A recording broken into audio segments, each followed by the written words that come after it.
Community is mourning tonight after a man was shot dead at a funeral home in Davenport.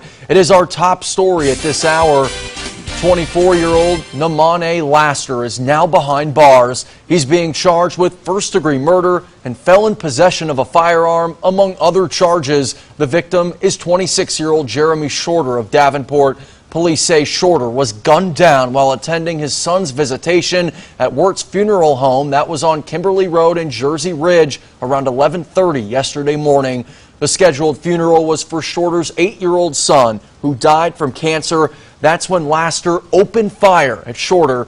Police later tracked down Laster at the 800 block of 15th Street, where they arrested him after a short foot chase. Yo, YouTube, what's going on? Trey back again to you all with another wonderful, life-saving, educational video.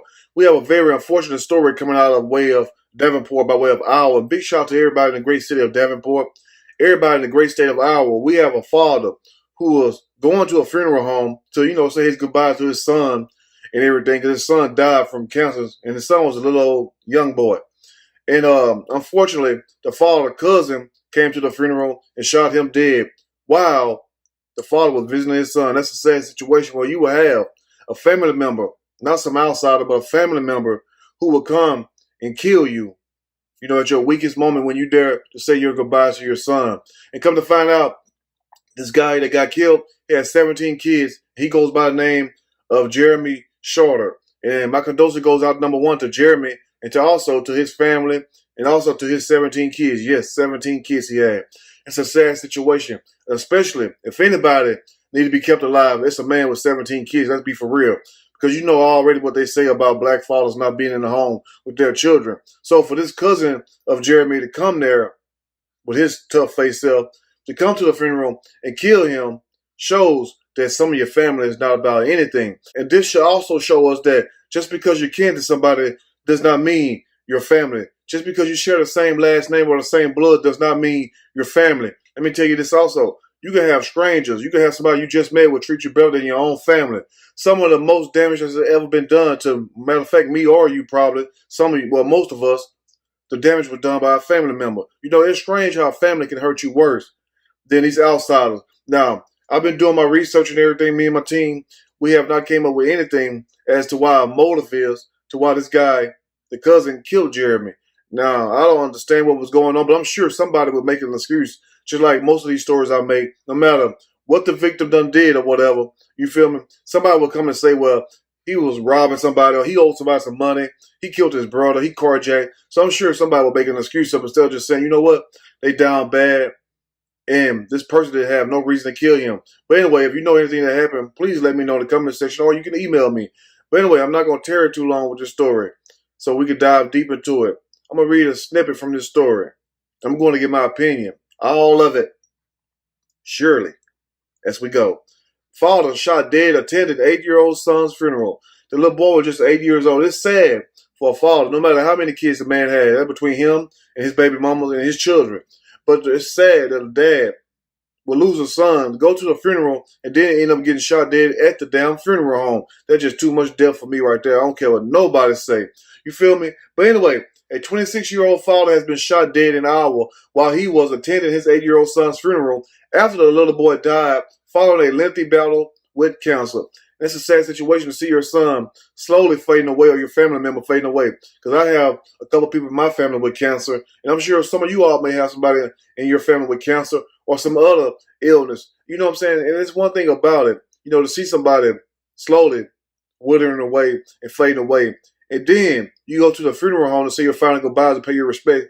And then you end up getting killed at the damn funeral home. I mean, that must be a God somewhere. Anyway, let's continue. Now, this guy go by the name of Jeremy Shorter. That's the one with the 17 kids. Was shot in the parking lot outside the Wirt's Funeral Home in Davenport in eastern Iowa on Saturday morning. Too damn early in the morning for all that. Like I said, you got to get me after 4 o'clock. 4 o'clock, I'm good. Because I said my prayers and stuff. I done called all the people I love. So if something happened to me, I'm good. Anyway, now, Shorter, who had a total of 17 children, died in the hospital shortly after. What the hell did the cousin shoot him with? Anyway, a 22 can kill you faster than any damn thing anyway. So it ain't the size of the bullet. You feel me? A bullet don't care. Some of the 22s, you get shot in your damn foot, and they'll come out through your damn backbone. But anyway, police have since charged 24-year-old Namane Trevon Laster over the fatal shooter. Now look at that face right there. That's only a face a mom can love. 24 years old, look every bit a murderess. 54 in the face. I mean, why would you kill your own cousin, man? I mean, damn, what kind of beef y'all had that make you go to a funeral home and kill your own cousin? But let me tell you something. Let me give you all a little backstory, because I only talk about other people's problems and stuff. I like to talk about some of my own problems. You know what I'm saying? We family, right? But anyway, let me tell you a little something that happened to me some years back. You know what I'm saying? Before I wised up and realized, you know what? Just because I'm kin to certain people does not mean we're family. Because I had to learn the hard way. And it damn near cost me my life. So anyway, it was my uncle. And may he rest in peace. He ended up dying later on. Not because of me or anybody else. He wasn't murdered or anything. He just died of natural causes. But anyway, I'm not going to say his name, what side of the family come from, the mom or the dad. But I ended up taking this uncle to a wedding. And it was me, him, and my baby brother. So we go to a wedding, yes. And I remember the guy that was getting married, I'm not going to say his name, but he happened to be best friends with my uncle. My uncle was supposed to be the best man.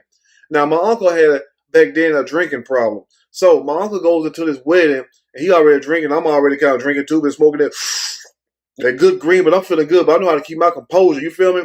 I'm sitting in my truck and everything, my F-150 back then, listening to Al Green and stuff. Yeah, jamming at Al Green, getting ready for the wedding. So I go on up in the wedding and everything. Me, my baby brother, and my uncle and stuff. He feeling good and stuff. He high, he drunk and everything. He's gonna be drunk regardless. But we get into the wedding, and tell me why as soon as he walked into the wedding, and there was a lot of women around. Most of what you're gonna see at wedding is women, right? So we go into the wedding, and all I see is just women around. And then my uncle gonna turn around. He gonna walk about 15 feet in front of me. I don't know what made him keep walking. He gonna turn around in front of everybody, in front of the guy, mom, aunties, sisters, in front of the bride, mom, aunties, and sisters, and all that. Dad, he gonna turn around and tell me, "Hey nephew," and yelled it out. Everybody looking at me. "Hey nephew, there's some hoes up in here tonight, huh?" And the whole damn wedding people, everybody attending the wedding, almost jumped on his ass and stuff. And the guy that was his best friend, well, allegedly his best friend, evidently it wasn't too much of friends. He came and told me, "Man, you better get your uncle out of here before they beat the living shit out of him." So I had to get my uncle out of there, and they're about to jump on both of us and stuff. I couldn't let them, hurt my uncle or whatever. He was wrong, calling all the people hoes and stuff. There was little kids around and everything. And you should have seen the women clutching their pearls and their breasts and everything. At least I thought they were clutching their breasts and everything. And they were looking all mad and appalled and stuff. I told my uncle, "Let's get the hell up out of here." But anyway, so I'm on my way to drop my uncle off. Make a long story short so I can finish this story. I'm on my way to drop my uncle off, and everything. So he gets in my truck talking shit to me, talking about, I'm a coward, I'm this and that, I'm supposed to have this baby. I'm like, man, we going to a damn wedding, but one thing about it, you can't talk sense to a drunk person, so don't try it. Wait till they sober up. So I already knew it was the liquor talking, because when he get full of that liquor, he think he damn Superman. But anyway, so I just so happened to have my gun in my truck and everything, 38 Special Warhawk. Warhawk is the one with the long barrel. So he had this little gun. I didn't even know he had the gun with him. I'm like, how in the hell you get this gun with you? We could have got pulled over. I wouldn't even know you had a gun. The gun was legally his. I ain't gonna say nothing about mine. But anyway, that was back then. So he pulled his gun on me and everything. I told him, "Look, man, I'm finna take you home." He didn't want to go home. He wanted me to take him somewhere else. Like, "No, I'm finna take you home." So he pulled a gun on me, telling me I better take him somewhere else. So I pulled the truck over on the side of the road and pulled my gun back out on him. Thank God his gun didn't go off, because I wasn't gonna shoot him. But damn, you know what I'm saying? I wanted to, but I wasn't going to shoot him. He probably would have shot the hell out of me. But, I say this to say this. Now, what if my finger would have got a little itchy? Or what if his finger would have got a little itchy and that trigger would have got pulled? I wouldn't be here today. You wouldn't know nothing about no Trey King. And also, maybe something would have happened to him. Maybe he would have lost his life. So I'm saying this to say that, is that sometimes you got to keep your family at a distance. Now, I didn't know that he was going to go to the guy wedding and call everybody in the wedding hoes and everything. Talking about, "Nephew, some hoes up in here tonight." I don't know if he thought we was at a club or whatever. But anyway, this goes to show you. You got to watch some of your people or get off around them. But anyway, let's continue. Now, the funeral home said the shooting happened following an altercation between the two attendees in the parking lot. And those two attendees was the two cousins, Jeremy Shorter and also Numine Trevon Laster. And with a name like Laster, you would have thought that he would have known to take his butt on somewhere. Convicted felon walking around with a firearm. And also, why would you bring a firearm to a funeral home where your cousin is burying his son at? So evidently his cousin and him had some beef or whatever. I don't know anything about. I don't like to speculate unless we have facts. That's all, you know what I'm saying? So anybody with all the speculation, I don't want to know nothing about that unless it's the truth. But anyway, now investigators, however, have not yet released a motive for the shooting, And it's not clear if the two men knew each other. Damn right they knew each other. They was cousins. I mean, what kind of mess is this? These news stories is crazy as hell. So if you all know what may have happened, if you want to divulge that, you don't have to, but if you want to, please do so. But you're going to have people saying, man, he stole his cereal box. He stole his Dayton's off his rims. He stole his McLean's. You're going to say all kinds of stuff. But anyway, let's finish up. Now, Shorter had been at the funeral home for a visitation period ahead of his son, Jeremy Leon Shorter's funeral. His son had died on July the 18th following a battle with cancer. And may his son rest in peace also. Because it's sad to sit there and you're going to bury your son and then somebody had to turn around and bury you. I'm not trying to be funny, but just picture that, though. Just picture that for a moment. You're already heartbroken. And then you go there and you end up losing your damn life. I mean, Lord have mercy. I'm telling you, we live through so much hell down here on this planet we call Earth. And you know what? You would think that somebody would have sense enough to realize, you know what? If I take this gun and I go kill my cousin or whoever else, I can't bring them back. And ask yourself this, is it worth it? Is it worth it? Like, what did the person do? Or did the person do anything for this cousin to kill him like that? Now, Jamie Delane Shorter, who is the victim's father, told the news station that he couldn't fathom why anyone would bring a gun to a child's funeral. Evidently, I guess he felt like he had to prove a point. Or this guy, Newman Trevon Laster, just didn't give a damn. Now, him losing his son, I'm losing my grandson. This the granddad talking. This Jeremy Shorter, dad talking. I'm losing my grandson to cancer that he fought for many years. We went through that 2 weeks ago, then to go through this now. I don't have him. It's hard, he said. My condolences goes out to the father, you know what I'm saying, to Jeremy Shorter's father also, because I know it's a tough pill to swallow, to bury your grandson, to have to turn around and bury your son. And then he goes on to say, why would anybody bring a gun to a kid's weight, to a baby's weight, no matter what's going on? Where was your mind at? What was you thinking? Some of these folks don't be thinking or anything like that. But anyway, now police say they started receiving 911 calls at about 11:30 a.m., reporting that a man had been shot outside the funeral home. Officer responding to the scene spotted the suspect in an Infiniti sedan without plates and attempted to pull the car over. And that's what the car gave chase and everything. And they ended up chasing this guy down. He ended up breaking and run to somebody's house or a building or whatever. And they ended up catching him. Now, the suspect sped off, and police say they disengaged for fear that a high-speed chase through residential areas could injure bystanders. Well, y'all need to teach that to everybody, because one thing about it, some of these people, they'll chase you through the damn mall, and they don't care. They don't care who get hit. But anyway, now police later found a suspect who tried to flee on foot, but was caught and arrested.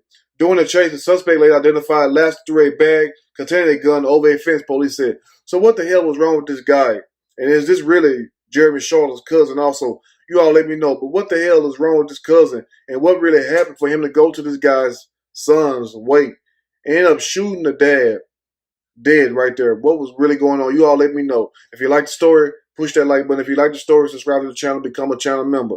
And also, if you can add anything to the story, please do so. But let me tell you this also. You know who your family members are. You know if some of them are stable or not. You know who the crazy ones are. But just because you share the same name, just because you share the same blood, does not make you family. You can find strangers on the streets who will treat you better than your own family. Because we got to admit, people, some of our family ain't shit. Let's just be for real. You know what I'm saying? Some of mine ain't shit. Some of yours ain't shit. If the truth hurt, I'm sorry. That's all I'm here to do is tell the truth. But anyway, you all let me know what you think about this story. Until next time, you all stay blessed. Remember this, wash your hands, wash your face, say your prayers also. But more than anything, keep your ass tight. And I'm out.